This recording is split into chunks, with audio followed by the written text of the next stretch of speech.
Hola, ¿qué tal? Me da mucho gusto comenzar la transmisión de hoy, de este jueves 3 de junio. Muchísimas gracias por entrar en comunicación, por hacer comunidad aquí a través de Juan María Naveja Comunicación en Facebook. Fíjense que estaba dándole los últimos toques al guión de esta noche.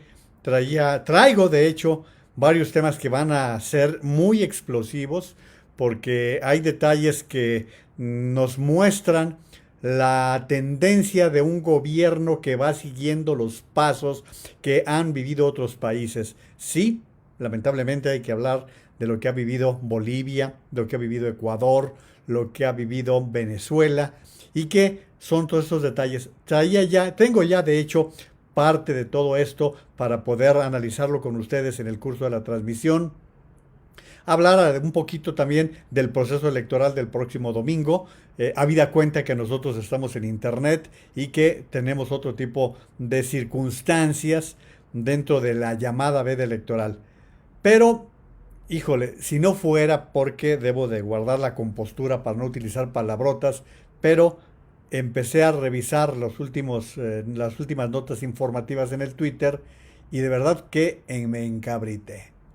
Y me encabrité porque estamos en esta situación en donde hay una serie de circunstancias que nos han obligado a muchos mexicanos a buscar salidas de comunicación, a buscar enlaces, a buscar fórmulas de comunicación a partir de la pandemia. Somos muchos los que hemos estado en esto.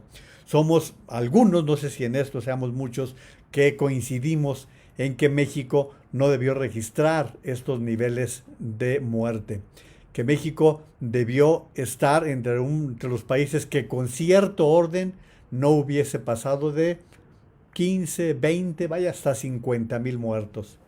Llegar a 500,000 solamente exhibe un gobierno criminal, a un presidente prepotente, inútil, ignorante, bueno para nada. No puedo, créanme que no puedo suavizar el lenguaje, las expresiones, cuando estoy viendo lo que les voy a mostrar a continuación. Las cifras que en el mundo pusieron a México como uno de los peores gestores en materia de la pandemia, por haber tenido uno de los gobiernos que causó un mayor número de muertes que se pudieron evitar.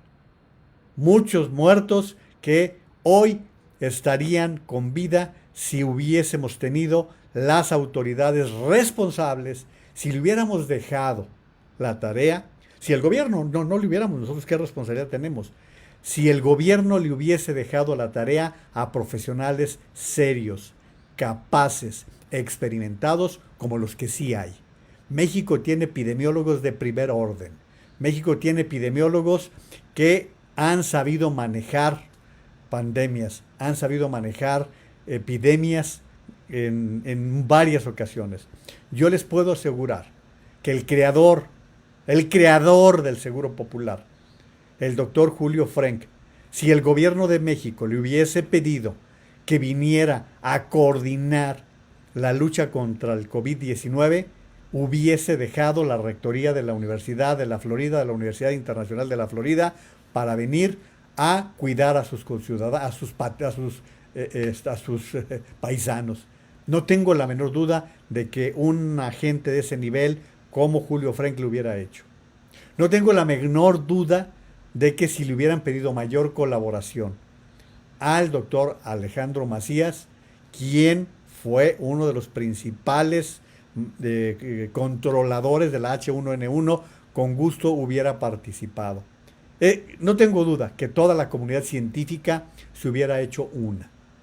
Si López Obrador hubiera cumplido con la Constitución, ese documento con el que se limpia la cola, sí, porque no puedo decir otra cosa, ese documento con el que se limpia el rabo, si no hubiera hecho eso, estaríamos ante otras condiciones. ¿Saben por qué? Porque la Constitución obliga al presidente de la República ante una situación de pandemia, una situación de epidemia, a convocar al Consejo Nacional de Salubridad. Y en este Consejo Nacional de Salubridad está a la cabeza, obviamente, el presidente de la República, que es el jefe del Ejecutivo y el jefe del Estado mexicano. Pero allí deben estar el secretario de Salud, ese bueno para nada que tenemos, que es Jorge Alcocer. Y perdón, a lo mejor es un buen médico, pero es un buen médico para estar en un consultorio de pueblo, de rancho, lo siento. Y si fue buen maestro en alguna universidad, pues no lo está demostrando como secretario de salud. Como secretario de salud es una nulidad. Porque si fuera un buen secretario de salud, estaría exigiendo que se cumplieran las cosas. Este mismo Consejo Nacional de Salubridad debe estar integrado por todos los secretarios de salud de los estados, de las entidades federativas de la República. Deben participar especialistas de la Universidad Nacional Autónoma de México y de diferentes organismos. Es lo primero que tiene que hacer un jefe de Estado, convocar en México y de acuerdo a la Constitución. Pues ¿saben qué? Esto no ha sucedido. Esto no ha sucedido en más de un año de pandemia. El señor se la ha pasado tragando garnachas y traguen en los restaurantes, salgan a comer, salgan a tragar como lo hago yo, como marrana placera, ¿sí? Y abrácense, bésense. Acuérdense, todo eso se nos dijo cuando ya estaba tocándonos la puerta a la epidemia, ¿sí? México, que tuvo 2 meses de gracia, 2 meses de gracia para planear, para hacer todo un diseño estratégico en manos de profesionales, mandó al carajo, como suele hacerlo este señor, todas las situaciones. Miren, para que no sientan que estoy nada más exagerando esto que les estoy comentando, les quiero mostrar una gráfica que es más que evidente, más que clara de lo que representa todo lo que está pasando en el país y que pues nos exhibe claramente esta situación que estamos viviendo los mexicanos por el descuido de un gobierno que sí, perdónenme que use la palabra, pero un gobierno criminal. Miren, esta es una gráfica que nos refleja, déjenme abrirlo para que ustedes puedan verlo, es una gráfica que nos refleja las muertes en exceso por millón de habitantes, ¿sí? ¿Y dónde está México? Vean. En primer lugar, Estados Unidos, Rusia, Brasil, México. ¿Por qué México no debería estar en esta situación? ¿Por qué México no debería estar en esta posición tan lamentable? Por la simple y sencilla razón de que somos un país de jóvenes.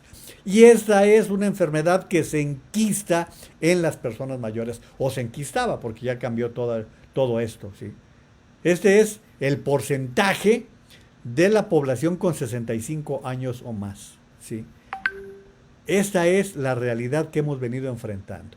Y les voy a dar todos estos detalles gracias al ingeniero Alejandro Cano, que es quien ha colocado en Twitter toda esta información. Repito, tenemos una extraordinaria comunidad científica. Contamos con elementos de primer orden, con una experiencia de primer nivel. Y aquí está, ¿qué es lo que nos está pasando? Que todo lo han venido politizando. Todo lo han venido politizando, todo lo han venido manejando con miras en el proceso electoral del próximo domingo, ¿sí? ¿No les parece que es muy casual que hasta hace un mes se estaban vacunando a veces 100,000, a veces 200,000 personas, mientras en bodega había 6 millones de dosis? Ah, pero ayer se vacunaron más de 1 millón, ¿sí? Más de 1 millón de personas. Y como hay idiotas que creen que el gobierno les está regalando las vacunas y que van a ir a votar, mostrando lo idiotas que son, van a ir a votar por Morena o por sus partidos satélites, pues simple y llanamente están orillando a unas circunstancias peores que las que deberíamos vivir. ¿Sí? Sí, esta es la realidad. Perdón, pero esta es la realidad, la triste realidad que estamos viviendo en México. Y si estoy expresándome de esta manera, es por una razón muy simple y sencilla.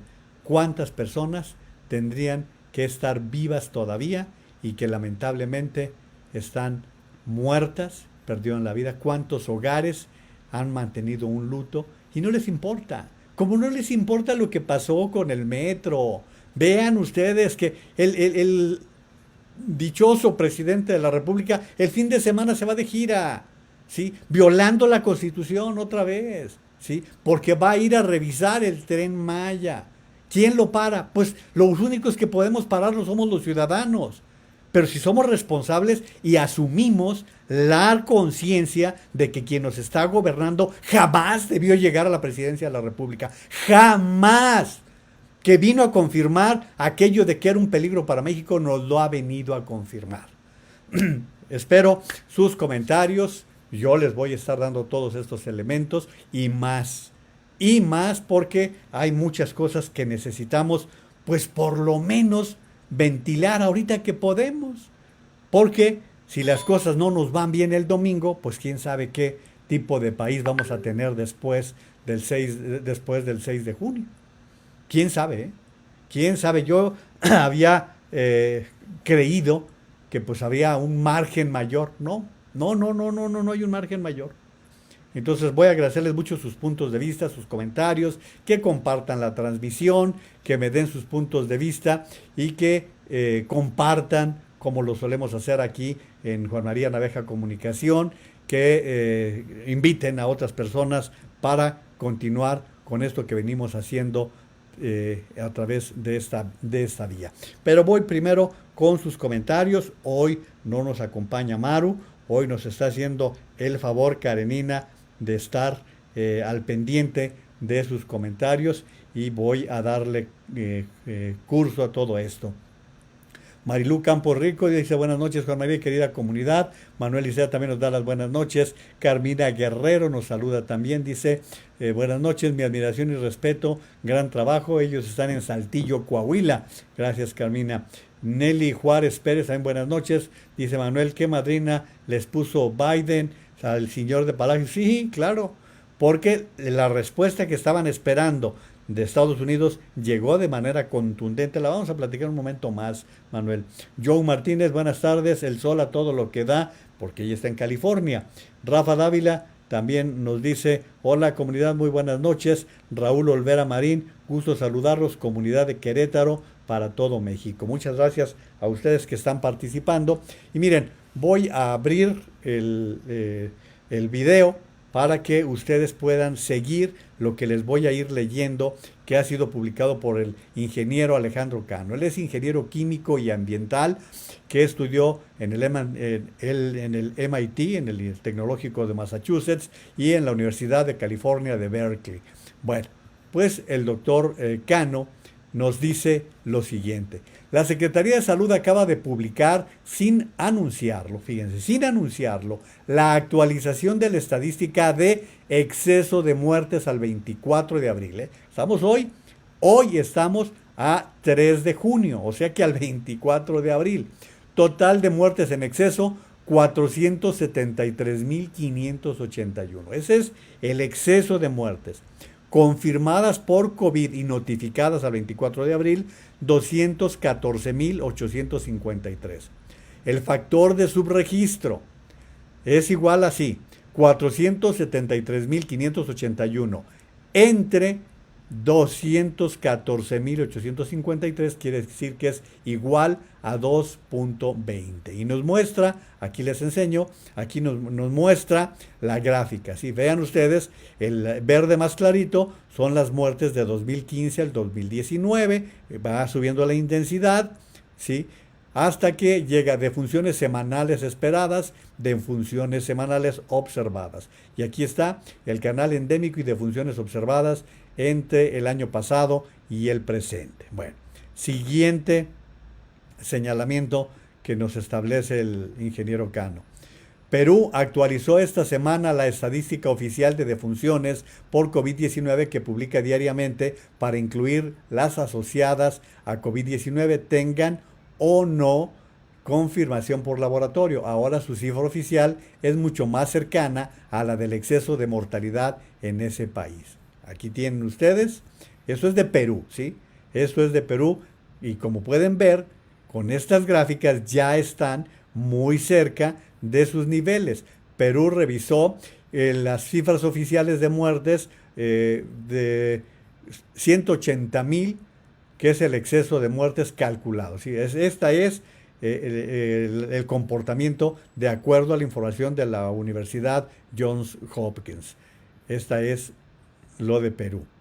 Pero voy a bajar más porque me brinqué como está de acuerdo a la numeración. Ah, no, sí está correcto. Bueno, voy entonces con el siguiente. Dice el ingeniero Cano, dudo que la Secretaría de Salud de México haga una corrección a su cifra diaria de defunciones por COVID similar a la que hizo Perú, dada la prioridad que da al manejo de la percepción pública. Es decir, para que ustedes se imaginen que no han sido tantos, tendremos que esperar a que lo haga el INEGI en el 2022. O sea que hasta el 2022 vamos a saber cuántos realmente murieron. Los medios de comunicación le facilitan a López-Gatell su ejercicio de propaganda diario, repitiendo la cifra de defunciones comunicada en las conferencias vespertinas, sin tomar en cuenta la cifra de defunciones con COVID-19 en el acta de defunción actualizada cada 2 semanas.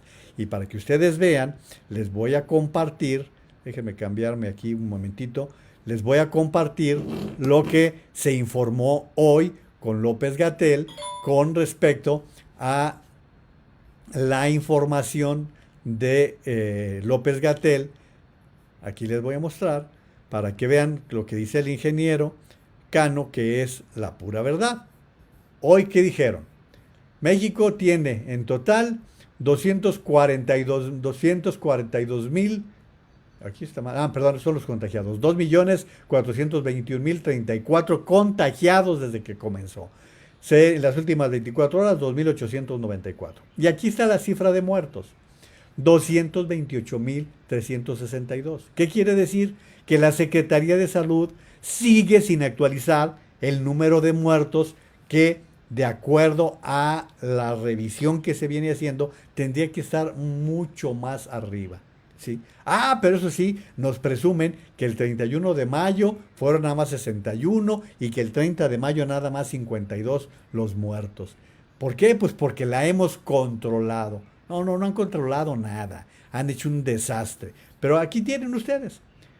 Y lamentablemente los medios, al dar esta información, y gracias a Jaime Matus porque él me facilita toda esta información, al dar a conocer estas cifras sin actualización, yo al único que he escuchado que da una cifra un poquito diferente es a Ciro Gómez Leiva. Es al único que le he escuchado dar una cifra un poco distinta de lo que están dando normalmente los medios de comunicación, que es lo que dice López-Gatell, que eso es lo que él quiere que se esté difundiendo. Bueno, sigo con las informaciones proporcionadas por el ingeniero Alejandro Cano. Dice, si México hubiera tenido la misma mortalidad en exceso que Colombia, 2.378 muertes por millón de habitantes, en vez de 3.810, y hace la explicación, 3.810 menos 2.378 por 126, 179.000 personas estarían hoy aún entre nosotros. ¿Están escuchando este dato? Si México hubiera tenido la misma mortalidad que Colombia, mortalidad en exceso, casi 180.000 personas aún estarían vivas. Si hubiera tenido la mortalidad de Chile, 298.000 personas seguirían vivas. Casi 300.000 personas seguirían vivas. No los pierdan de vista. Dice el ingeniero Alejandro Cano. Los propagandistas nos dijeron muchas veces que en México no tuvimos las escenas dramáticas de Italia o España. Si México hubiera tenido la mortalidad en exceso de Italia, 2.090 por millón de habitantes, 216.000 personas seguirían vivas. Si hubiera tenido la de España, 235.000 personas seguirían con sus familias. Les pregunto, ¿no es este un gobierno criminal? Un gobierno que con su omisión, con su descuido, con su desdén, con su valemadrismo, propició la muerte de todos estos miles y miles de personas. Yo espero que, como muchos de ustedes me lo dicen con frecuencia, llegue un momento de hacer cuentas. Llegue un momento en que se llame a cuentas a López Obrador y a López-Gatell de esto que han hecho en el país, este desastre que han hecho en la nación. Si se quieren, si quieren seguir jugando a la vacunación, digo, yo qué bueno, me da muchísimo gusto que se vacunaron más de 1 millón de personas, me da muchísimo gusto, de verdad que sí. ¿Por qué? Pues porque son personas que están inmunizándose y que están recibiendo la vacuna. Qué bueno, eso es extraordinario. Pero eso no es para darle un aplauso a nadie, ni es para darle un aplauso a Joe Biden, que ya ha vacunado a 200 millones de estadounidenses y a más mexicanos que a los que se habían vacunado aquí. No, no, no es para aplauso. Para eso eligieron, para ser los gobernantes, los responsables de la salud de sus ciudadanos. No, no, no es para aplausos, ¿eh? No es para hacer homenajes ni nada. A lo mejor es un reconocimiento el día que terminen porque hicieron las cosas que les correspondían. Pero este gobierno es criminal. Este gobierno tiene ya a cuestas más de 500,000 de mexicanos muertos a causa del COVID o por enfermedades colaterales. Hasta hace muy poco nos hablaban instituciones internacionales de 614,000 muertos en México por COVID directamente o por complicaciones que se derivaron por haberse contagiado de COVID-19, de coronavirus. No sé si ustedes se quedan muy tranquilos, yo no me quedo tranquilo. Me parece que es un verdadero desastre el que se está haciendo con este gobierno, que de verdad es un gobierno de muerte, de asesinatos. Gracias a David Rodríguez Moedano, dice comentarios muy ciertos, señor Naveja. Gracias, Judy Gordillo, dice saludos desde Guatemala, ya presente, vamos al voto. Gracias, Judy, por toda su participación. Juan Carlos Millán, saludos, comunidad Naveja, buenas noches, dice 0 votos a Morena, guácala. López lo único que sabe hacer es tragar como marrano. Ricardo Sandoval, he ahí la clase de perversidad de este señor y pensar que todavía hay penitentes que le creen sus mentiras con su nefasta historia en lo social, educativo, en lo laboral, no porque nunca ha trabajado, mal hermano y peor amigo, que esperaban los 30 millones de penitentes también, que nos lo impusieron, que en su pecado lleven su penitencia, creo que ni dormir bien pueden, ¿a poco no? Bueno, eso digo yo, no sé ustedes, ánimo. Muchas gracias, Ricardo. No, sí, también pensamos. Raúl Miranda nos da las buenas noches. María Cristina Palacios, pobre México. Juan Armando García, buenas noches, maestro y distinguidas damas y distinguidos caballeros de esta comunidad pensante y no sumisa y sigue adelante. Tere Mendiola dice buenas noches, comunidad Naveja desde Querétaro. Gracias, Tere. Antonio Ibarra, bendecida noche. Uro Azul Caminante, que es don Jaime Torres. Muy buenas noches, comunidad Naveja y toda su audiencia. Juan María, siempre presente y aprendiendo de todos los participantes, solo que me limito ahí a expresar ya que apenas salí del bloqueo, pero buenas noches siempre, nos dice don Jaime Torres. Gracias, Karenina, por estarme mandando todo esto. Y bueno, miren, voy a dejar por la paz ya este tema que nos está, que a mí me inquieta muchísimo. Debo decirles que también las vacunas que Estados Unidos le va a ceder a México van a ser de Johnson Johnson. Es 1 millón de vacunas que hoy se anunció que Estados Unidos se las va a... Y dice ya López-Gatell que el destino de las vacunas de Johnson Johnson que van a llegar a México pueden ser para Quintana Roo o para la frontera norte. Recuerden ustedes que la de Johnson Johnson es una sola toma. Dice estas vacunas tienen 2 escenarios para su aplicación en las regiones turísticas de Quintana Roo y Baja California Sur o en los municipios de la franja fronteriza del norte del país. Esto fue lo que adelantó el inefable Hugo López-Gatell, que bueno, pues ahí tienen ya esa información y bueno, también ahí se las dejo de ese tamaño. Bueno, miren, esto me llegó muy temprano y de verdad créanme que me alarmó. Y no me alarmo fácilmente, ¿eh? En esta materia no me alarmo fácilmente, hay cosas que sí me llaman la atención. pero en esta materia he visto muchas cosas. Pero quiero que vean ustedes este ejercicio que están haciendo con Morena. ¿Sí? Quiero que lo vean. No voy a hacer ningún juicio de valor hasta que no se lo presente. Véanlo ustedes, ya en Twitter hay algunas consideraciones. A mí me lo mandaron por la vía del Messenger, del WhatsApp. Y quiero que vean esto porque les va a marcar un rumbo que muchos lo han dudado y que créanme que esto está pasando.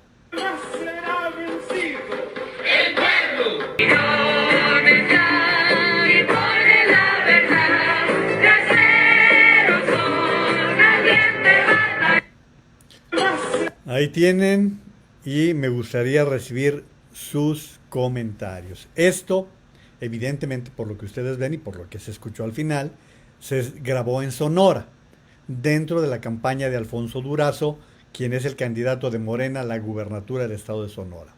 Estos ejercicios son propios de la formación de comunidades de base. ¿Sí? Son los ejercicios que normalmente se han hecho en Cuba, en Bolivia, en Venezuela. Es el estilo. ¿Sí? Van metiendo comunidades de base que se van involucrando en este tipo de movimientos que crean grupos de cantos, crean himnos, en fin, es parte de una dinámica que tienen aquellos elementos que son especializados en crear estos grupos, así se les denomina, comunidades de base. Quisiera sus puntos de vista, yo tengo ya mi conclusión de que ahí lo tienen. Dice Denise Ramos, quien es también consultora y está en Sonora, precisamente dice, esto no es un partido político, esto es una secta, qué miedo. Así es lo que está señalándose con respecto a esta situación. Y bueno, les repito, ¿cuál es su punto de vista con respecto a esta situación? Repito, no es que esté exagerando, no estoy exagerando, es simplemente lo que se está viviendo, lo que estamos viendo alrededor de lo que pasa con el partido Morena.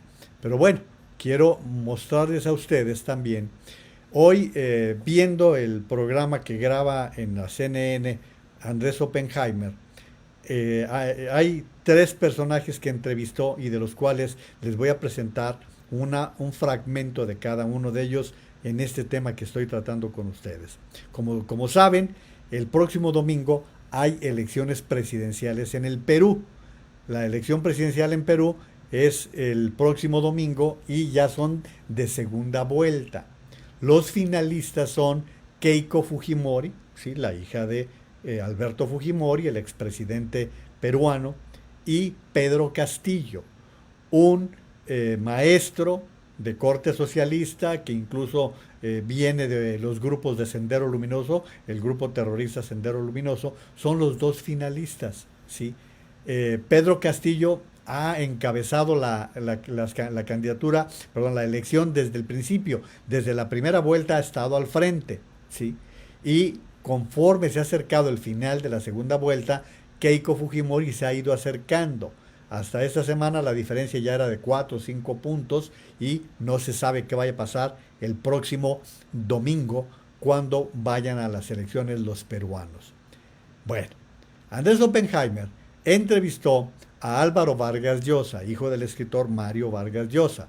Álvaro es un hombre que ha tenido, que también es escritor, es periodista y ha tenido una movilidad, ha tenido un activismo político muy importante, es un hombre brillante, es un hombre inteligente, y esto es lo que le dice a Andrés Oppenheimer para que vayamos, o sea, ya les presenté los cánticos sonorenses, ahora escuchen por favor lo siguiente.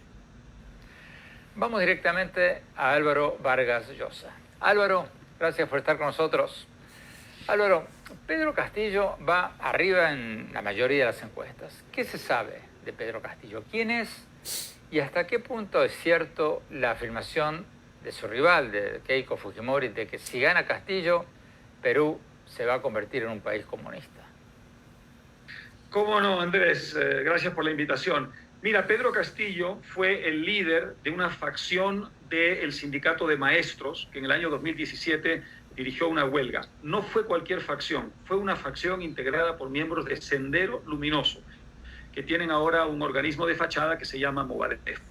Un año después hizo un viaje a Bolivia acompañado de 5 miembros de este mismo organismo de fachada de Sendero Luminoso. Además de ello, es el candidato de un partido, el Partido Perú Libre, cuyo fundador, dueño y dirigente central es un tal Vladimir Cerrón, que se declara en el programa de gobierno marxista, leninista, mariatiguista, y que en el programa de gobierno que el propio Pedro Castillo hizo suyo como candidato de este partido, declara a Fidel Castro como su gran referencia. Y todo el programa está basado en la, receta o libreto que ya hemos visto practicar en otras partes: llegar al poder, convocar un referéndum, si gana el referéndum, convocar una asamblea constituyente, con lo cual elimina el Congreso, y esa asamblea constituyente la convierte en un instrumento para organizar un régimen de naturaleza distinta. Nada de esto lo permite la Constitución peruana, es total y absolutamente ilegal e inconstitucional, de manera que estamos ante un peligro extraordinariamente serio, Andrés. Varios de los congresistas que han sido elegidos en la primera vuelta de esa agrupación son gentes que están o investigadas o ya imputadas por relaciones con el terrorismo. De manera que estamos ante un peligro extremadamente grave en un país estratégico de América del Sur. Bueno, Álvaro, pero ¿qué dice el argumento de que en América Latina hemos visto muchos casos de candidatos que cambian de color, cambian de bando apenas ganan? Tú hoy estás en Ecuador. En Ecuador, el expresidente Lenín Moreno era el candidato de Rafael Correa y después se dio vuelta. ¿Qué dices de esa posibilidad en el caso de Castillo? Diría 2 cosas. Primero, los antecedentes, es decir, estamos hablando de un partido que tiene un programa ideológico. Es un programa que está muy detallado y digamos, con una especificidad que no hemos visto en el tipo de experimentos a los que tú te refieres en el pasado. Por otro lado, hay que tener en cuenta lo siguiente. Ellos han presentado al país un programa que pide la nacionalización completa de la economía, que piden, convertir al Perú en una isla, porque quieren desconectar comercialmente al Perú del mundo exterior, y además quieren, como digo, cambiar completamente la naturaleza del régimen democrático por un sistema de tipo totalitario. Entonces, lo que me estás diciendo, ¿hay alguna posibilidad de que nos estén mintiendo? Bueno, hasta ahora en toda la segunda vuelta ellos han ratificado lo esencial de ese programa, no ha habido una retractación de ese programa en lo más mínimo.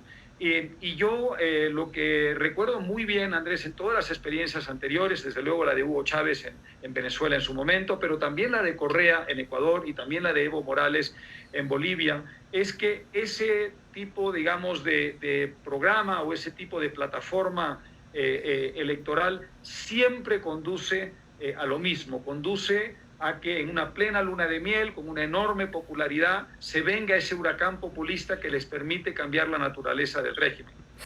Ahí tienen ustedes, estas son las palabras de Álvaro Vargas Llosa. ¿Le suena? ¿Le suena parte de lo que estamos viviendo? Yo no voy a estar mintiendo aquí.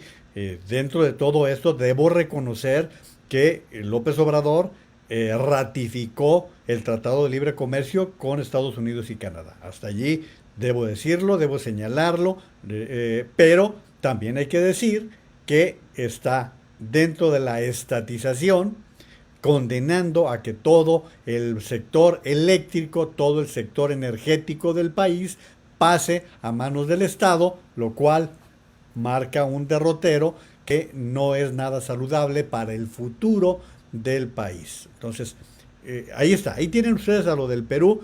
Yo debo decirles que por cuestiones personales la primera vez, pero por cuestiones profesionales en 2 ocasiones he tenido la fortuna de estar en el Perú. He estado en el Perú. La primera vez que fui tenían unas circunstancias bastante pobres. Había, la verdad es que era un Perú que estaba con situaciones muy complejas, muy complicadas.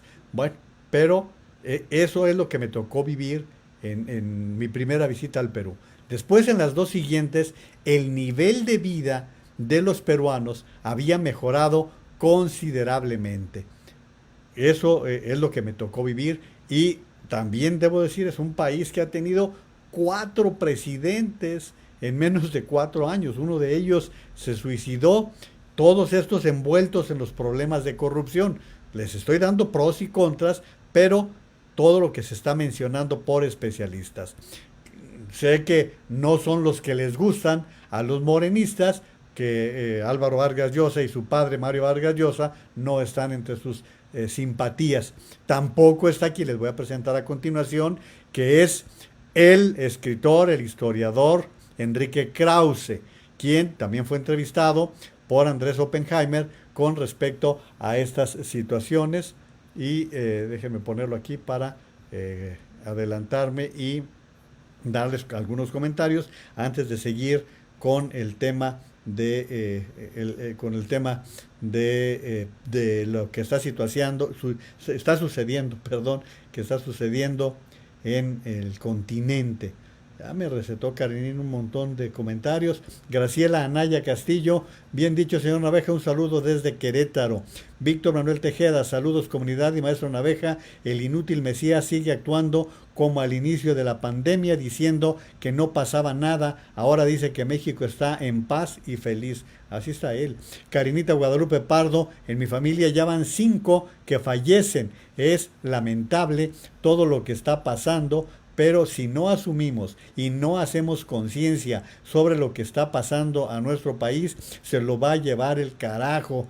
Dice, hoy yo trabajé mucho con mis alumnos y estoy expuesta a ver si no me llaman la atención por hacerlo, porque mi trabajo está politizado por Morena, pero no puedo permitir que mis alumnos los amenacen para que los apoyen. Aparte, Karinita, el voto es secreto, así que pueden votar libremente. Margarito Fajardo Guzmán, don Margarito dice, buenas noches, amigo Naveja, acabo de ver un video con Ciro Gómez Leiva, donde la basura de Fernández Noroña fue a Cuba y a Venezuela a pedir ayuda, porque el presidente necesita ayuda, y nos da las buenas noches. Gracias, don Margarito. Patricia González, buenas noches a todos desde Monterrey, ya puestos y dispuestos para el 6 de junio en Nuevo León. Qué bueno. Federico Delgado, 4T y Morena son un asco, me dueles México. María Guadalupe Pérez Arriaga, muy buenas noches comunidad. Ana Santillán también nos da las buenas noches, fuera Morena. Jaime Benítez, ¿y qué noticias hay sobre la línea 12 del metro? Les voy a cumplirles, me pidieron que revisara el material de las personas afectadas que fueron entrevistadas en Atypical y voy a pasarles una parte de todo eso con mucho gusto. María del Carmen Ortega Speitia, buenas noches, comunidad Naveja, saludos desde Guadalajara. René López, saludos desde el Monte, California, fuera López Obrador. Tavo Rivera, se les saluda desde Mexicali, excelente día, también un saludo a toda la gente en Baja California. Jani Martínez, los que voten por Morena y su satélite son igual de asesinos. Jaime Benítez, pobre de México, si Morena tuviera la mayoría de las votaciones. Carmen Naveja, también buenas noches, comunidad Naveja. Vigasi Gasig, buenas noches a todos. Mario Aguilar, el viejillo de la guitarra, muy comunista, pero con sus tenis Nike, así es. Juan Carlos Millán, así o más claro, la dictadura que está formando el Cacas. David Rodríguez Moedano, es una aberración, no es un partido, es una secta. Al rato querrán sacrificar gente para venerar a su Mesías. Juan Armando García, y la separación Iglesia-Estado, refiriéndose a ese video. Claudia Guerrero, esos cánticos se me figura que son una secta, los de Morena, qué horror y qué feo cantan. Vigasi Gasig, ya lo dije antes que Morena no era partido político, sino secta, por eso están tan lavados del coco los chairos y no entienden razones, Dios nos libre. Margarito Fajardo Guzmán, todo eso es una secta demoníaca. Ay, nanita, qué mello. Gracias, don Margarito. Abel Franco, qué asco. ¿Hasta dónde han llegado esos disque cantantes? Tienen acento extranjero. David Rodríguez Moedano, son sectarios, no militantes de un partido. María del Carmen Gutiérrez, fuera Morena, fuera López Obrador. Nos vemos en las urnas. Tei Menge dice, buenas noches comunidad. Llegando un poco tarde, no, siempre llegan a tiempo. Antonia Ibarra dice, pura gente estúpida y mediocre, la que conforman los morenalocos. José Rodríguez Jauregui, temo que vaya a haber una confrontación grave, muy grave. Esperemos que no. Y María del Carmen Ortega Speitia nos dice, por eso no sienten nada al ver tantas muertes y sufrimientos, porque son unos perversos. Bueno, ahora les voy a presentar los comentarios en la entrevista que le hace Andrés Oppenheimer al escritor, al historiador Enrique Krause, y que también es parte de lo que estamos comentando en esta ocasión. Escuchen, por favor. Esos dos tipos de dominación pudimos construir en algunos países, Argentina, Uruguay, Chile, y menos en algunos otros, un orden democrático. En otras palabras, Andrés, la historia conspira en contra de la democracia liberal en América Latina. No obstante, la hemos ido construyendo. Es una lástima, pero así lo estoy viendo. Y por lo visto, no habrá mejor manera de aprender democráticamente el valor de la libertad y de la democracia. No habrá mejor manera que padecer un régimen que los pone en peligro. Yo creo que Ecuador lo ha aprendido. Yo espero que México lo vaya aprendiendo y que estas elecciones equilibren un poco ese orden. Te aseguro que si Venezuela llega a volver y volverá a tener un orden democrático, no incurrirá por décadas o quizá para siempre en una dictadura. Estoy seguro de ello. Pero nadie, por lo visto, aprende en cabeza ajena. Entonces, el Perú, si triunfa el candidato que lleva ahora la delantera, tendrá que aprender como Venezuela, de la manera más dramática. Tendrá que aprender con sudor, con lágrimas, con pobreza, con exilio, un precio carísimo, como el que Venezuela ante nuestros propios ojos está pagando. Pero toda América Latina es ahora un territorio con la gran interrogación.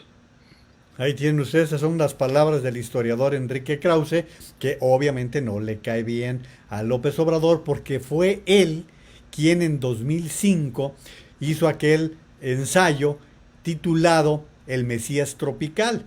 Dice, le explicaba el propio Krause a Andrés Oppenheimer que curiosamente lo veía muy bien López Obrador, pero pues resulta que de pronto se acabó la simpatía que tenía y bueno, pues adiós. Dice que incluso lo quiso proponer para presidente del INE, del Instituto Nacional, del IFE en aquel tiempo, el Instituto Federal Electoral, y bueno, pues no ocurrió tal, al contrario, pues ya ven que en las mañaneras le pega durísimo a Enrique Krause.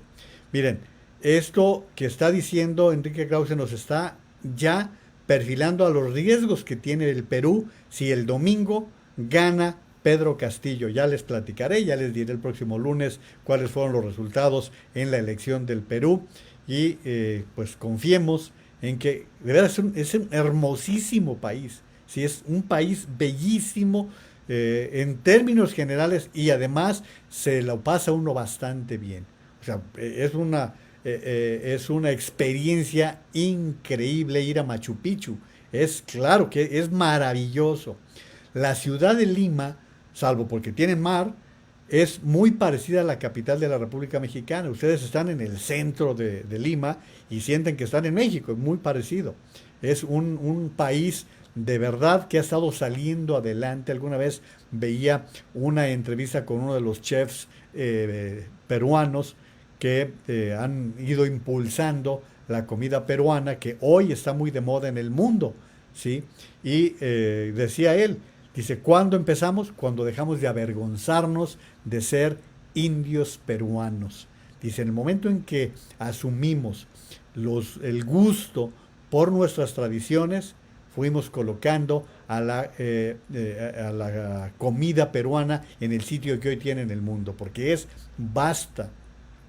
¿Saben ustedes cuántos tipos de papa se cultivan en el Perú 300 tipos de papas se cultivan. ¿Saben lo que los cocineros, los chefs pueden desarrollar con estos productos?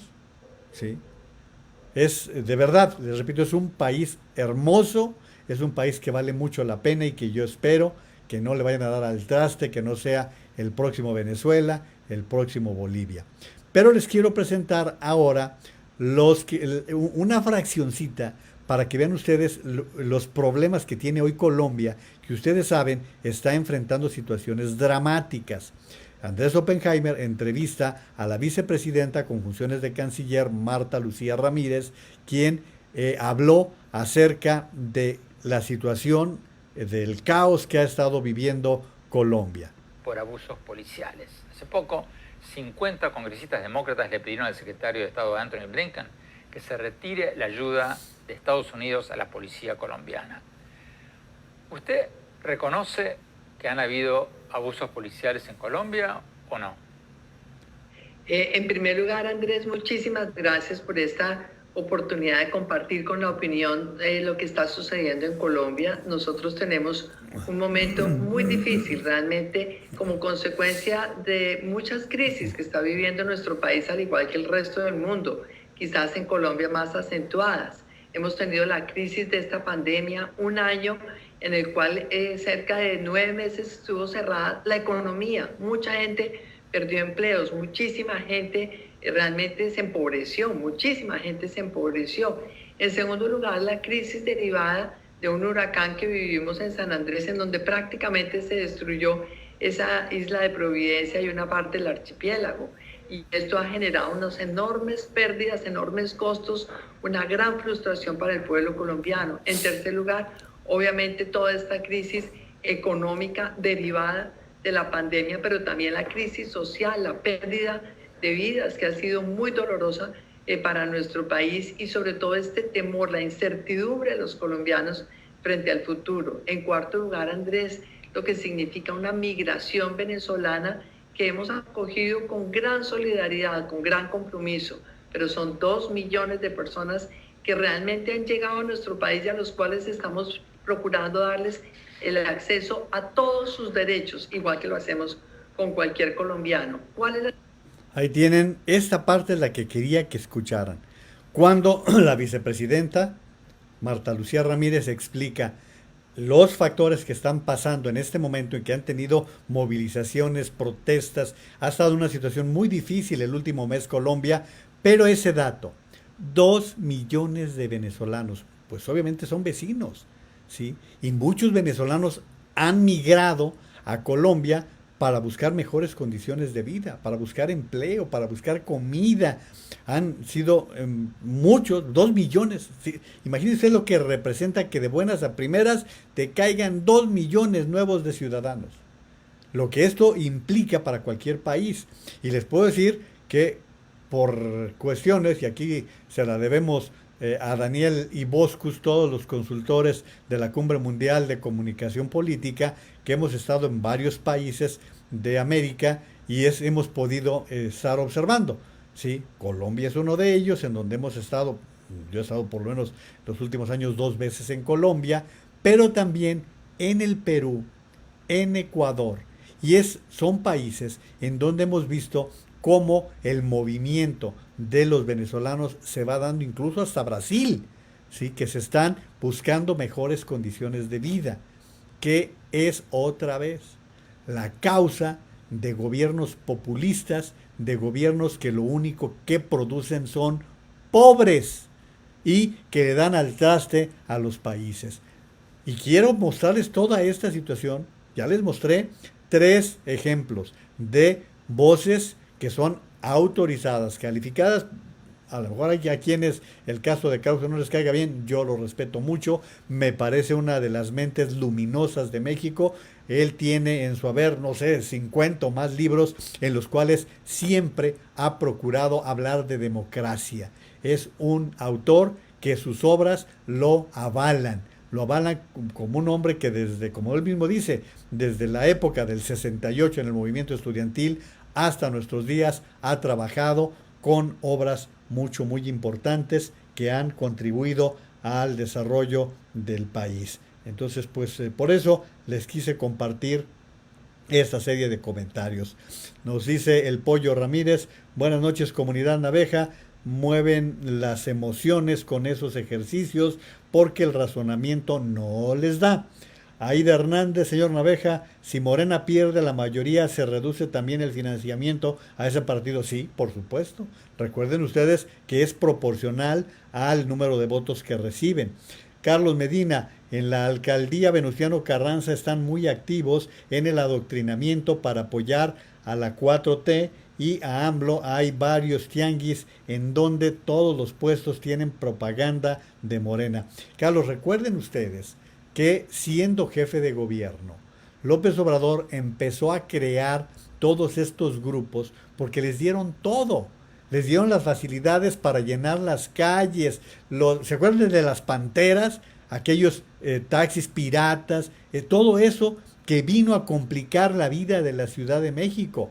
Entonces hay muchos grupos que están en esas circunstancias. Lamentablemente, Carlos, todo parece indicar que Venustiano Carranza será de las alcaldías que va a conservar Morena. Pero, la Ciudad de México va a cambiar de colores el domingo. Eso ya lo pueden observar. Hay alcaldías, Benito Juárez y Miguel Hidalgo seguramente volverán a ser azules. Miguel Hidalgo la perdieron en las últimas elecciones, pero Miguel Hidalgo, Benito Juárez, todo parece indicar que Álvaro Obregón también lo va a ganar la alianza. En fin, tal parece que por lo menos 5 alcaldías de las 16 seguramente van a ser ganadas por la alianza PRI-PAN-PRD y varias diputaciones. Esto es lo que apunta para el próximo domingo, por eso hay que ir a votar. Carlos, vayan a votar el próximo domingo. Jesús Bautista, buenas noches. La mejor comunidad pensante, saludos para todos, bendiciones. Domingo Velázquez dice, buenas noches comunidad Naveja, saludos desde el Istmo de Tehuantepec y firmes para el 6 de junio. Qué bueno, Pati Medina nos da las buenas noches. ¿Cómo estás, Pati? Rafa Ramírez Lira, desde Querétaro, y con mucho gusto te mando un afectuoso saludo y te felicito por tan importante labor informativa y formativa para salvar a México. Saludos. Gracias a ti, Rafa, por todo el material que nos aportas y que en muchas ocasiones nos enriquece en estas transmisiones. López Ricardo dice, hola, buenas noches, comunidad y señor Juan María. Tremenda lluvia en Ecatepec. En Ecatepec también tienen que darle el giro, porque si se reelige el alcalde, híjole, bueno, yo espero, Ricardo, que las cosas sean diferentes. Dice, tanta gente con agua hasta el ombligo, y solo mi pregunta, ¿alguien sabe el número del ejército y marina? Ya que el presidente les prometió la semana pasada a los mexicanos que ya estaban asignados militares y marinos para ayudar a mano y huevos, porque recuerden que ya no tenemos Fonden. Decirle a esas personas que para Morena es más importante el Tren Maya y la refinería. Esas personas tienen que aguantar y limpiar por sus propios medios, así que como vemos, los pobres son los primeros que pagan estas marranadas del gobierno. Está en su mano cambiar este mal. Ahora sí, solo ustedes pueden salir del problema. Así es, sí. A ver, los de Ecatepec, pues allá ya vivieron los últimos 3 años, ya se dieron cuenta la clase de araña que anda por allí. Marta López, muy buenas noches, maestro Juan María y querida comunidad Naveja, gracias. Dice además Marta, vayamos por el voto útil e inteligente, fuera Morena. Karinita Guadalupe Pardo, ella está en Sinaloa. Yo en la Ciudad de México vivo, Karinita dice, vivo en la Ciudad de México, en la Benito Juárez, pero Karinita también en Sinaloa. Y de plano no les abrimos a los servidores de la nación, es más, hasta los agarran a huevazos, jaja, dice, les va muy mal, pobres, no, pues ni hablar. También don Jaime Torres nos dice esto, lo sabías que no son de hoy, dice, de hoy en día muchos de estos lugares los hacen para tener sus sectas, y ahí está un miembro de otra secta, la candidata de Morena, Clara Luz, en Monterrey. Esas son las formas de activar su poder. López, y en cuestión del aeropuerto, creo que lo quieren tener como el mayor resguardo de la droga que los narcos manejarían.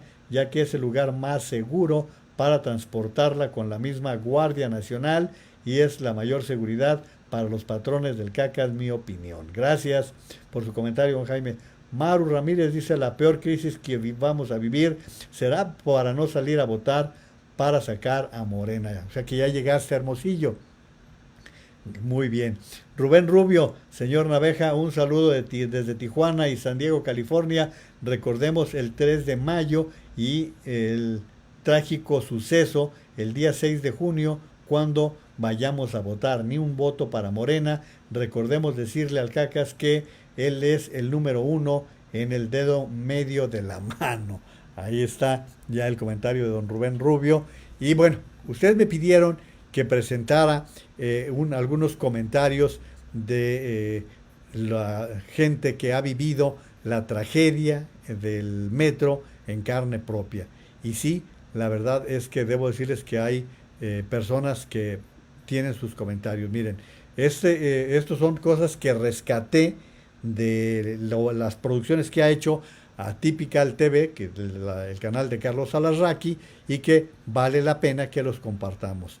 Y aquí tienen a continuación, él es un terapeuta que hace este comentario en una de las entrevistas que transmitieron en este canal.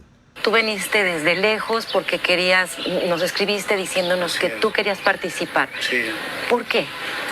Porque en lo que me acabas de presentar refleja el asco de persona que es el presidente que tenemos. Desde que se inició la campaña, yo fui una persona que estuvo tratando de hacer entender a través de mi Face, de mi Twitter, en el mismo trabajo, de que no era conveniente que a este señor le diéramos el poder. Pues yo ya había tenido la oportunidad de leer sobre el Foro de Sao Paulo. Y bueno, ahí entre los lineamientos que marca el foro, pues hay una cosa que se me quedó muy grabada, que es generar caos social sin importar derramamiento de sangre. Y bueno, pues quienes vemos noticias, como buenos viejitos, la mayoría de ya que estamos en cierta edad nos interesan las noticias. Somos viejitos. Bueno, somos viejitos. pues veíamos lo que estaba pasando en otros países, ¿no? Sobre todo en lo que es América Latina, en Sudamérica.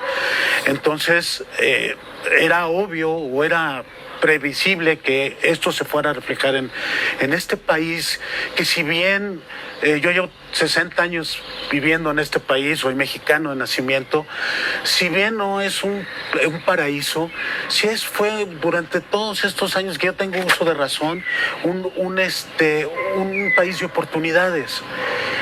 Y quienes hicimos lo que quisimos desde nuestra juventud, porque nos lo permitía el país. Y ahora vemos que estamos en peligro de perder todo eso.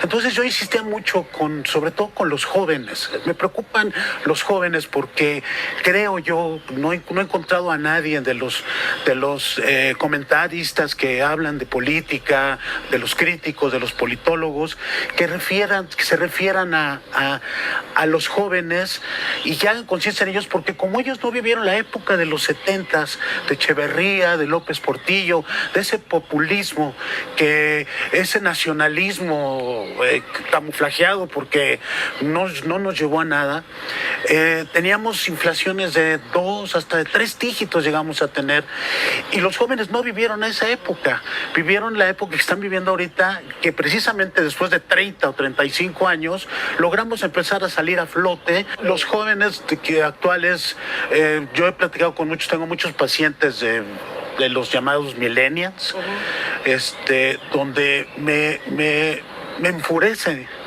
porque no tienen el interés de ver sobre las políticas de este país. Y como bien lo dijo el presidente Felipe Calderón en el programa con Carlos Alarraqui, de que no quiere dejar de participar en política porque todos deberíamos o debiésemos participar en política, creo que es una gran verdad. Y entonces los jóvenes no les interesa, están más preocupados por que si la artista fulana ya se va a casar, que si en la NFL, que si fulano ya va a jugar con tal equipo, etcétera. Ahí tienen a una persona, que presentaron en este canal, y a mí me parecieron interesantes sus comentarios para compartirlos con ustedes, porque se está expresando exactamente como lo estamos haciendo muchos de esta comunidad que nos damos cita para estarlo presentando. Miren, voy ahora a presentarles a ustedes lo que dijeron, porque hablaba de César, así se llama el terapeuta que entrevistaron en Atypical, y hablaba de un baño de sangre. Un baño de sangre es el que ocurrió en la tragedia del metro, en la línea 12, en la estación Olivos. Y ustedes me pidieron que les presentara las voces de estas personas que sufrieron las consecuencias de esta negligente situación que se ha vivido en la línea 12 del metro. No hay consuelo aún para nosotros. No. Como usted lo decía, el perder un hijo es indescriptible. Yo desafortunadamente he pasado la pérdida de mi padre, de uno de mis hermanos, pero no se compara al dolor de un hijo. Porque decimos que cuando se nos van nuestros padres, quedamos huérfanos. Cuando se nos va nuestra pareja, quedamos viudos. Pero cuando se nos va un hijo, ¿qué somos? Gracias. ¿Qué somos? Cuando perdemos a nuestros hijos. ¿Y le han ayudado en algo? Sinceramente, a nosotros nos buscó la licenciada de parte del DIF para brindarnos el apoyo, ¿cómo se dice? Psicológico. El apenas directo por los gastos funerarios. Entonces se les recibieron 10,000 pesos, que fueron lo que nos llegó. ¿Es lo que les dieron? Y después, posteriormente, 40. Solamente eso es lo que hemos recibido. Y apoyo psicológico, solamente una sesión hemos tenido, pero nos dicen que la psicóloga que estaba, porque ya no hemos tenido las sesiones, solamente una, y nos dijo que con 5 probablemente quedaríamos ya. No es cierto. Entonces, resignados es lo que le quiso Don decir. Enrique, está golpeadísimo usted todavía. Sí, todavía tengo secuelas del accidente, en lo cual lo que es la espalda, la pierna, el cuello, que no lo puedo voltear bien.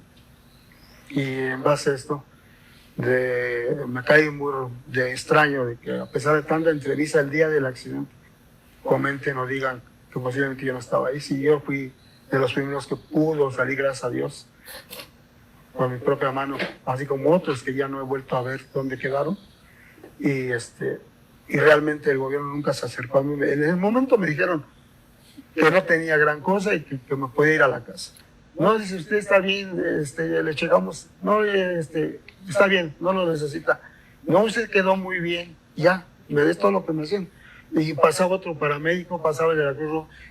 ¿Cómo se siente? Nada más quédese aquí un rato más por si tiene secuelas, pero no lo necesita, y no lo necesita. Pues yo dije, últimamente digo, pues los dolores que posteriormente no salen en el momento, sino después. Lo que me ha estado pasando.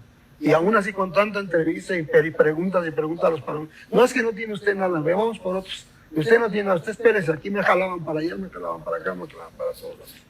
Y pues la verdad, después de que se metió un amparo, el juez lo dictaminó que me tenían que dar atención de calidad, después de lo que me he sentido, y me empiezan a marcar a las 8 o 10 horas de posteriores para darme a supuesta atención médica y ayuda, que nunca me mencionaron ni qué tipo de ayuda. Me dijeron, deme un número de tarjeta y le ayudamos y lo vamos a número de canalizar. tarjeta. Así me dijo el señor que me habló de gobierno. O sea, y le digo, no señor, yo ya me sentía muy mal y ya me están atendiendo, gracias a Dios, a otras personas, por lo tanto yo no quiero darle más detalles.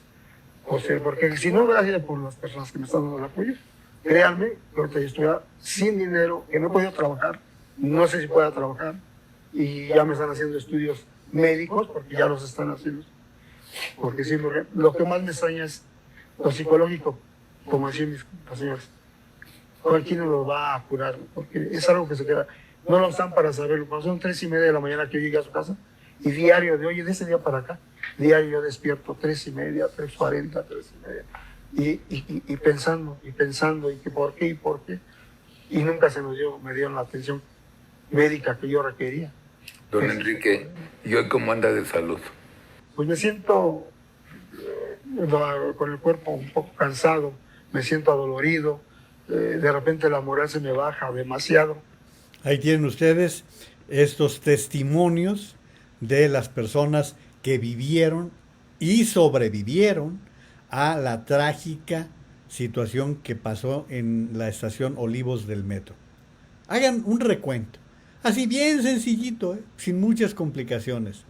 Más de 140 muertos en Tlahuelilpan en la explosión que se dio en el ducto allí en Hidalgo. Más de 140. Ese ya le tocó a López Obrador, no se les olvide. Estos 26 en el metro de la línea 12. Los más de 500,000 a causa del coronavirus. Los más de 85,000 homicidios que se han registrado a manos del crimen organizado y desorganizado. Este es el saldo de López Obrador. Este es el legado de López Obrador. Este es el gran gobierno que nos dicen que ha transformado al país. Esta es la realidad, no es el cuento que nos han venido presentando. Pero en fin, yo les agradezco muchísimo que me ayudan a hacer esta transmisión con sus comentarios, con sus consideraciones aquí. Y bueno, pues déjenme entrar también a los comentarios. Ya los leí.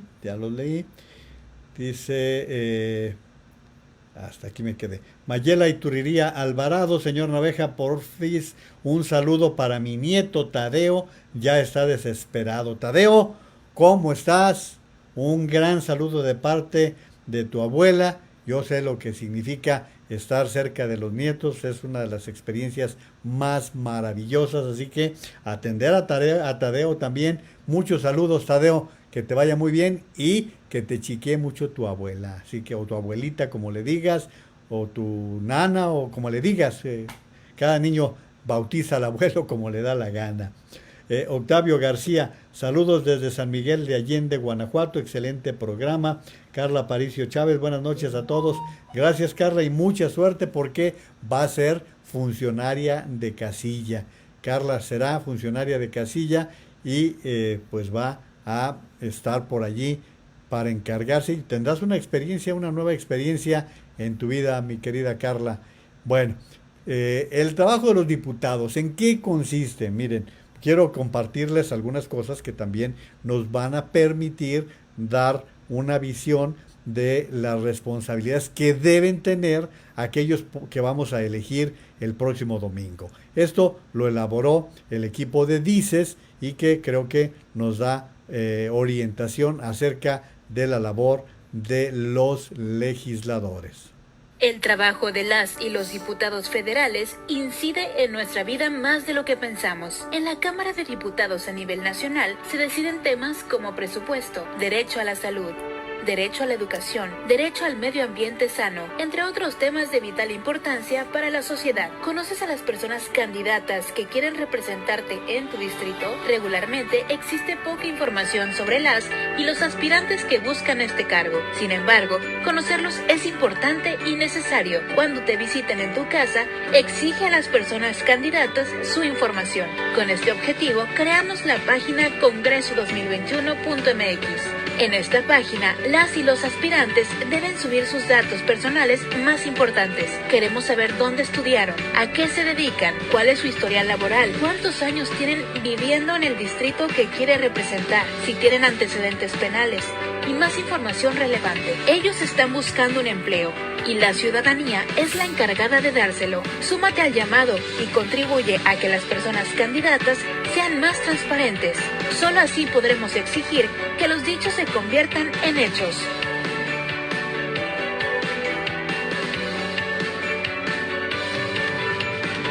Ahí tienen ustedes esta información y todavía hay tiempo para investigar las circunstancias que rodean a las personas que nos están pidiendo el voto. Tenemos todavía de aquí al domingo. Se supone, fíjense ustedes, se supone que ese es el propósito de esta veda, que la veda electoral tiene ese propósito de que los ciudadanos tengamos tiempo de analizar, de revisar la trayectoria de los candidatos, de los aspirantes. Esa es la finalidad de esta situación.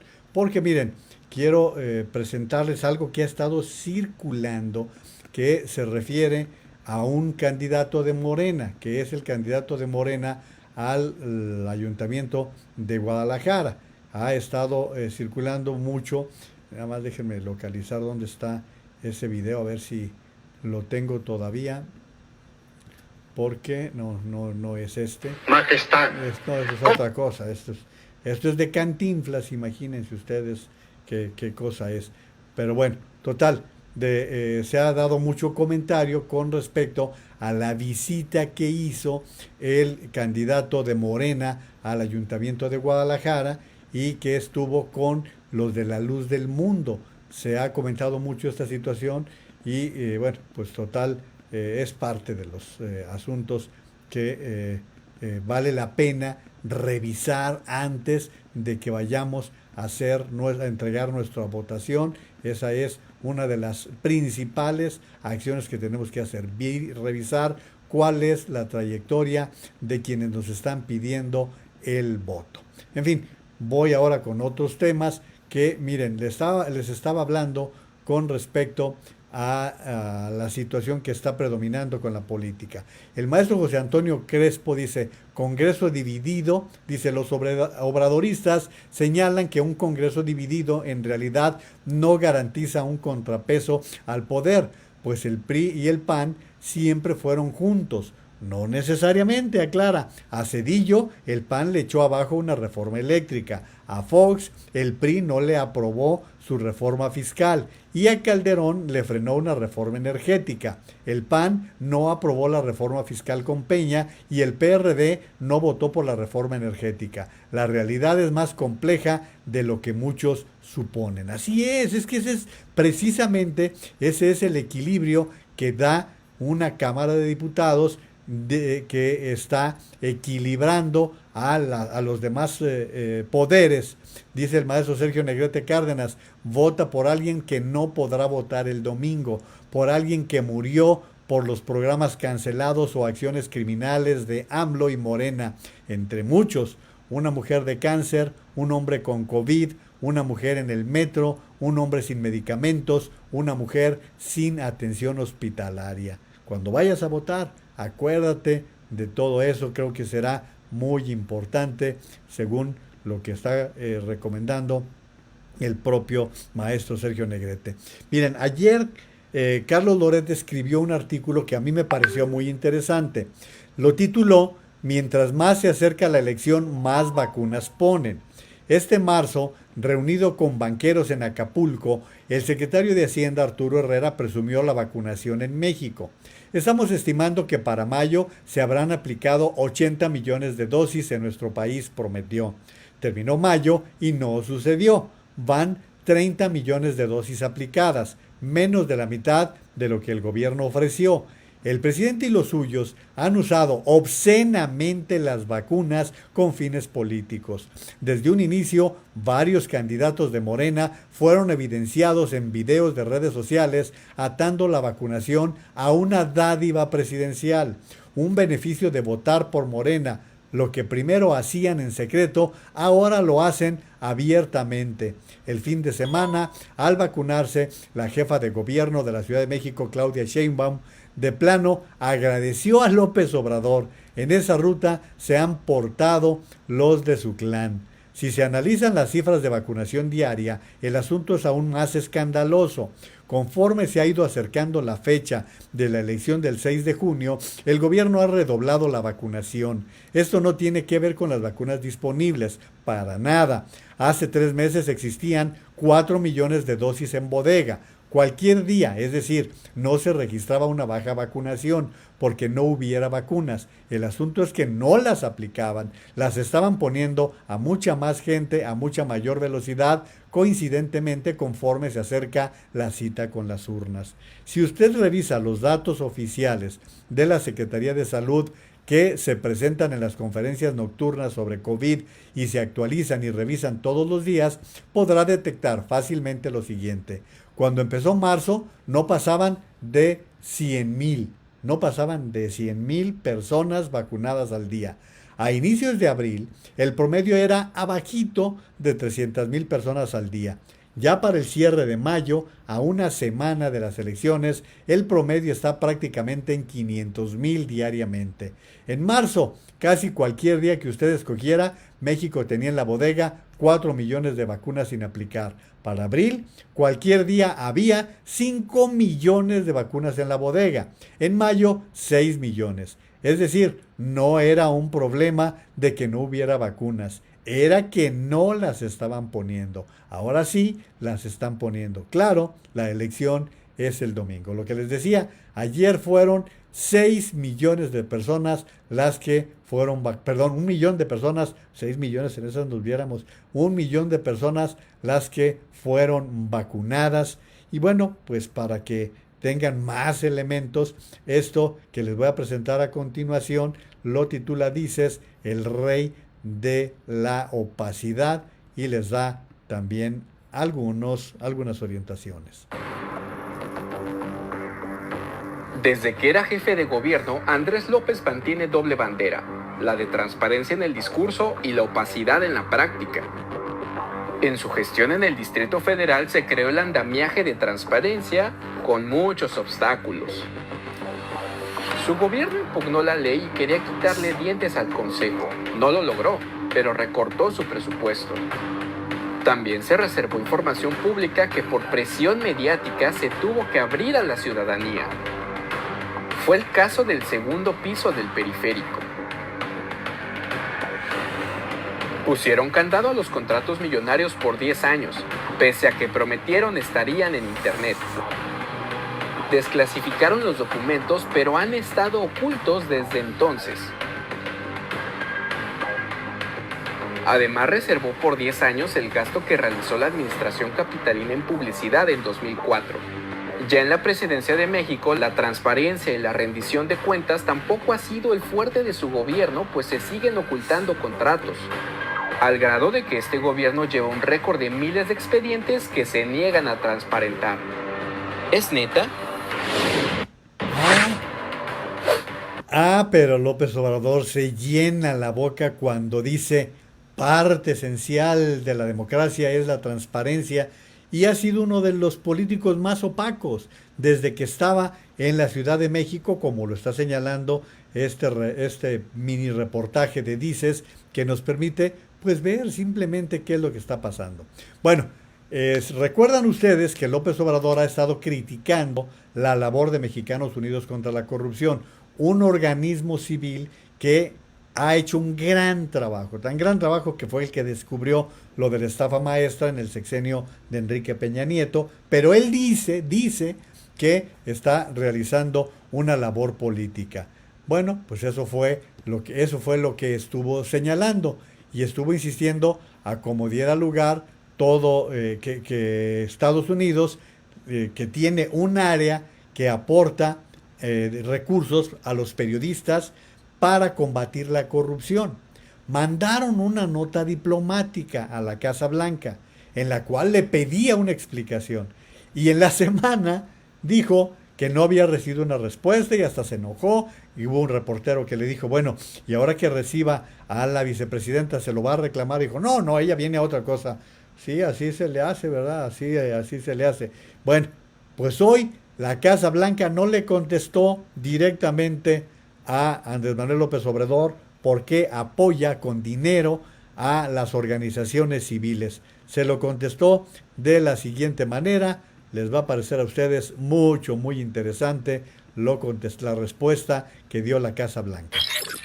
El combate a la corrupción es un interés de seguridad nacional para Estados Unidos y, por lo tanto, apoyará la capacidad de instituciones nacionales e internacionales y fortalecerá la capacidad de la sociedad civil y los medios enfocados en investigar y destapar casos sobre el tema, anunció este jueves 3 de junio la Casa Blanca en un comunicado firmado por el presidente Joe Biden. A principios de mayo, el presidente Andrés Manuel López Obrador emitió una nota diplomática para expresar su extrañamiento por el supuesto apoyo financiero de la Agencia de Estados Unidos para el Desarrollo Integral a organizaciones no gubernamentales como Mexicanos contra la Corrupción y la Impunidad, a la que calificó de opositora y alegó que es una muestra de injerencismo del gobierno de Estados Unidos en un asunto que solo compete a los mexicanos. El 31 de mayo, López Obrador se quejó de que su nota no había recibido respuesta, y este 2 de junio se lanzó contra la Embajada de Estados Unidos, diciendo que reparte maíz con gorgojo, esto es, que sigue entregando dinero a organizaciones opositoras. En el memorándum Estudio de Seguridad Nacional, Biden afirmó que la corrupción amenaza la seguridad nacional de Estados Unidos, la equidad económica, los esfuerzos contra la pobreza global y en pro del desarrollo, y la democracia en sí misma. Por lo tanto, combatirla se convierte en un interés de seguridad nacional de Estados Unidos. Ahí está ya la respuesta que esperaba el presidente de México. ¿Por qué? Porque la corrupción en América es uno de los temas que le interesan mucho a Joe Biden. De hecho, les debo decir que en la reunión que tuvo Kamala Harris con el presidente de Guatemala, le señaló claramente la importancia que tenía, la importancia que tiene el combate a la corrupción. No sé, no tengo la información, si en los mismos términos habló con Andrés Manuel López Obrador cuando ya hablaron en privado en esa cita virtual que tuvieron. No lo sé, no tengo más elementos.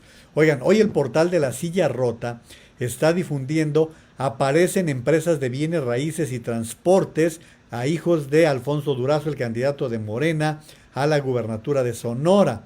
La información dice, los hijos del candidato de Morena al gobierno de Sonora, Alfonso Durazo Montaño, aparecen como socios de 3 empresas de bienes raíces y de transportes, todas ellas de reciente creación, lo cual pone bajo sospecha su éxito inmobiliario, luego de que se le documentara que escondió la compra de 9 propiedades en su declaración patrimonial.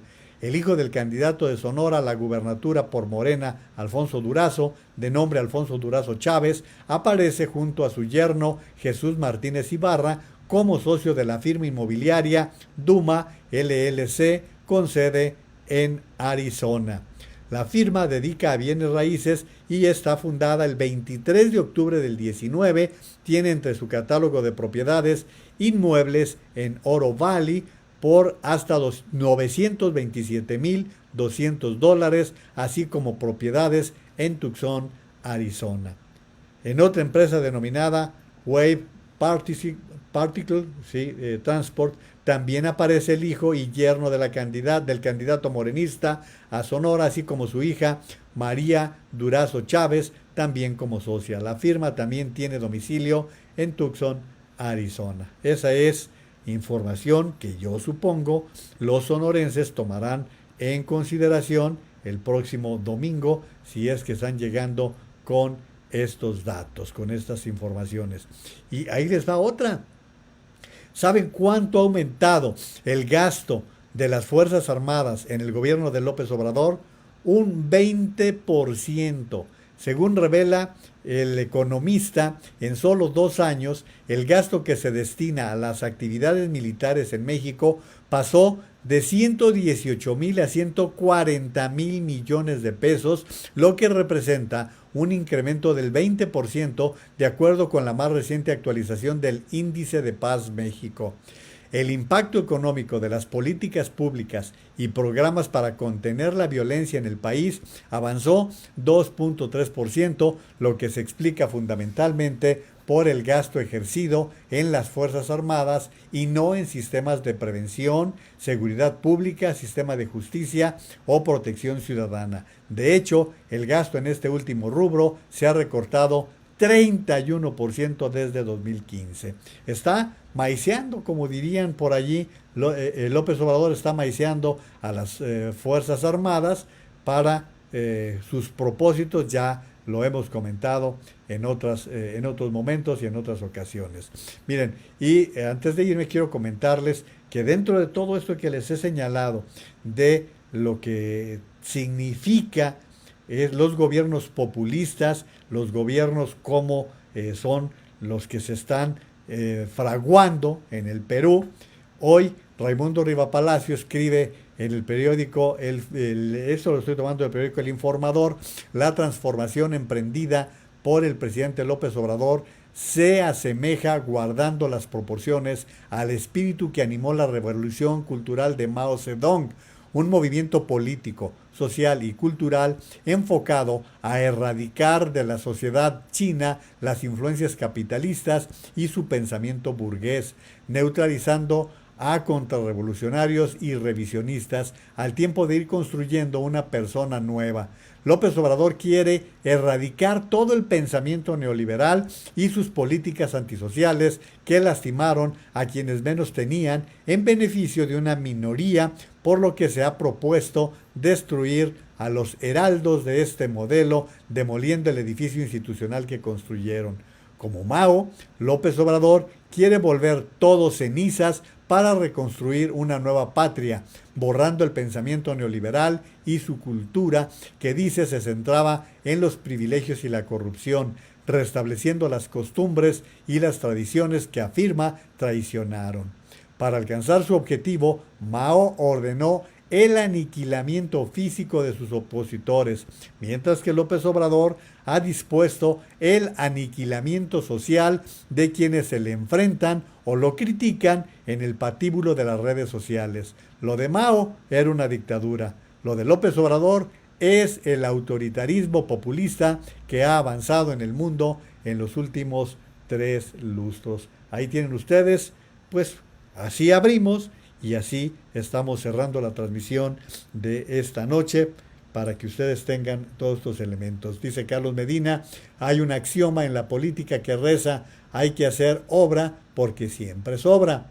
¿Entienden su afán obsesivo de hacer mega obras? Gracias, Carlos, por el comentario y gracias a ustedes por haberme acompañado en la transmisión de este jueves 3. Gracias. Tenemos una cita mañana nuevamente. Hoy les agradezco con la petición de que nos demos la tarea de cuidar a los demás, porque si cuidamos a los demás, nos cuidamos a nosotros mismos y vamos evitando este contagio.